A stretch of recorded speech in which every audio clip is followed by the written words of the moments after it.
5 বছরেও চালু হয়নি কুষ্টিয়ার কুমারখালীর 147টি সরকারি প্রাথমিক বিদ্যালয়ের প্রায় 27,93,000 টাকার বায়োমেট্রিক হাজিরা মেশিন।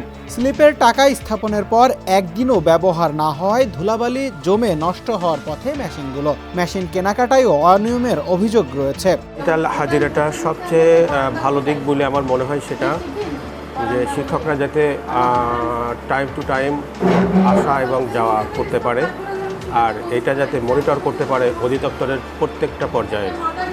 আমাদের উপজেলা শিক্ষা অফিসার, জেলা শিক্ষা অফিসার এবং অধিদপ্তর থেকে ওরা ইচ্ছে করলেই মনিটরটা দেখতে পারে যে আসলে কোন স্কুলের কোন শিক্ষক কখন আসা যাওয়া করতেছে বা টোটাল এটা জানতে পারবে আর কি। 5-স্টার রেটিং প্রাপ্ত BLDC টেকনোলজির Walton super saver ceiling fan 65% পর্যন্ত বিদ্যুৎ বিল সাশ্রয় করে আপনাকে রাখে প্রশান্তিতে। ওয়ালটন ফ্যান হাওয়া বদলে দেয়।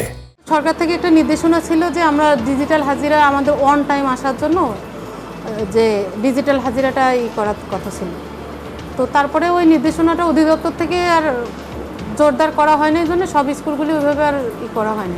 অনুসন্ধানে জানা যায় মন্ত্রণালয়ের নির্দেশনা অনুযায়ী বিদ্যালয় কর্তৃপক্ষ নিজ দায়িত্বে বাজার যাচাই করে সাশ্রয়ী মূল্যে মেশিন কিনে স্থাপন করার কথা রয়েছিল। তবে মন্ত্রণালয়ের এসব নির্দেশনাকে বুড়ো আঙ্গুল দেখিয়েছে কুমারখালী উপজেলা আওয়ামী লীগের সাধারণ সম্পাদক শামসুজ্জামান অরুণ এবং তার পুত্র অর্ণব। তারা ক্ষমতার প্রভাব খাটিয়ে জোরপূর্বক তাদের লোকজন দিয়ে বিদ্যালয়গুলোতে রিয়েল টাইম ব্র্যান্ডের RS-20 মডেলের বায়োমেট্রিক হাজিরা মেশিন স্থাপন করে। ইতিমধ্যে আমরা বাজার যাচাই বাছাই করছিলাম, তবে যতটুকু আমরা বিভিন্ন কোম্পানির সাথেও কথা বলেছিলাম, তারা 10-12 হাজার টাকা এই মেশিনটা আমাদেরকে দিতে চেয়েছিল, 19,000 টাকা নিয়েছিল আমার কাছ থেকে। অভিযোগ রয়েছে ঢাকার তেজগাঁও পান্থপথ এলাকার ঠিকানা ব্যবহার করে প্যাসিফিক এন্টারপ্রাইজ ও কুমারখালীর বাস স্ট্যান্ড এলাকার টার্বো কম্পিউটার নামক প্রতিষ্ঠানের ভুয়া ভাউচার ব্যবহার করে প্রতিটি মেশিন বাবদ 19 থেকে 20,000 টাকা বিল তুলে নিয়েছেন। এসব বিষয়ে জানতে প্যাসিফিক এন্টারপ্রাইজের ভাউচার থাকা ফোন নম্বরে কল দিলে রিসিভ করেন মেয়র পুত্র অর্ণব। এটা কি প্যাসিফিক এন্টারপ্রাইজের নাম্বার? না, রং নাম্বার। একটু কথা বলি, আপনাদের রিসিভের উপর এই নাম্বারটাই দেওয়া আছে। কি বলছেন? প্যাসিফিক এন্টারপ্রাইজের একটা রিসিভের উপরে এই নাম্বারটা দেওয়া আছে, একটা রসিদের উপরে।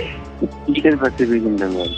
আমি নয়ন বলছি কুমারখালী থেকে। আমি বায়োমেট্রিক হাজিরা মেশিন কেনার জন্য ফোন দিয়েছি। একটু অ্যাড্রেসটা বলবেন?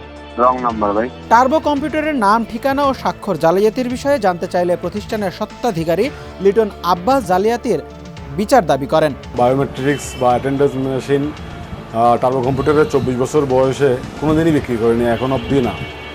এই যে আমাদের প্রতিষ্ঠানের একটি প্রশিক্ষণ এবং আমাদের কম্পোজের একটি সুনাম ছিল, সেই প্রতিষ্ঠান এখনও টিকে আছে ইনশাল্লাহ।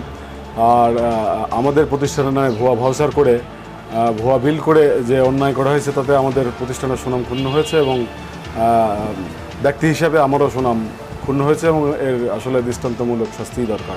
বায়োমেট্রিক মেশিন বিষয়ে জানতে চাইলে উপজেলা প্রাথমিক শিক্ষা কর্মকর্তারা জানান, শিক্ষক কর্মকর্তারা এক আওয়ামী লীগ নেতার ছেলের প্রভাবে পড়ে মেশিনগুলো ক্রয় করেছে, ফলে যাচাই বাছাইয়ের সুযোগ হয়নি। এইখানে যে ডিভাইসগুলো রয়েছে সেটা স্কুলে স্থাপন করা আছে, কিন্তু ওইগুলো লাইভে কোনো সময় আসেনি। এটা যখন চালু হয় পরবর্তীতে এই ক্রয়ের অনিয়ম, তারপরে বিভিন্ন জনের আপত্তি সব মিলে এই কার্যক্রমটা ওই সময় স্থগিত করা হয়। গভর্নমেন্টের যদি নির্দেশনা থাকে পরবর্তীতে আমরা সে অনুযায়ী ব্যবস্থা নেব। কুমারখালীতে যোগদানের পূর্বেই মেশিনগুলো স্থাপন করা হয়েছে বলে জানিয়েছেন উপজেলা শিক্ষা কর্মকর্তা মোহাম্মদ মুস্তাফিজুর রহমান।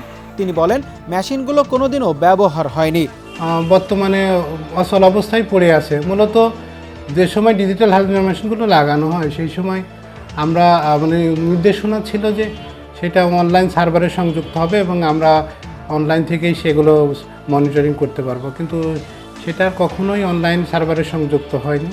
পরবর্তীতে যখন অধিদপ্তরের নির্দেশনা অনুযায়ী বিভিন্ন অনিয়ম এবং অনেকের অনিচ্ছার কারণে অধিদপ্তর এই কার্যক্রমটা স্থগিত করে, যার ফলে পরবর্তীতে সেইটা আর আলোর মুখ দেখেনি। ওইভাবেই প্রত্যেক স্কুলে মেশিনগুলো লাগানো আছে। এদিকে আওয়ামী লীগ সরকারের পদত্যাগের পর থেকে এলাকা ছেড়ে সপরিবারে পালিয়েছেন প্রভাবশালী আওয়ামী লীগ নেতা ও সাবেক মেয়র শামসুজ্জামান অরুণ। তাকে একাধিকবার ফোন করেও যোগাযোগ করার সম্ভব হয়নি। কুষ্টিয়ার কুমারখালী প্রতিনিধি মিজানুর রহমান নয়নের পাঠানো তথ্যচিত্রে ডেস্ক রিপোর্ট সমকাল।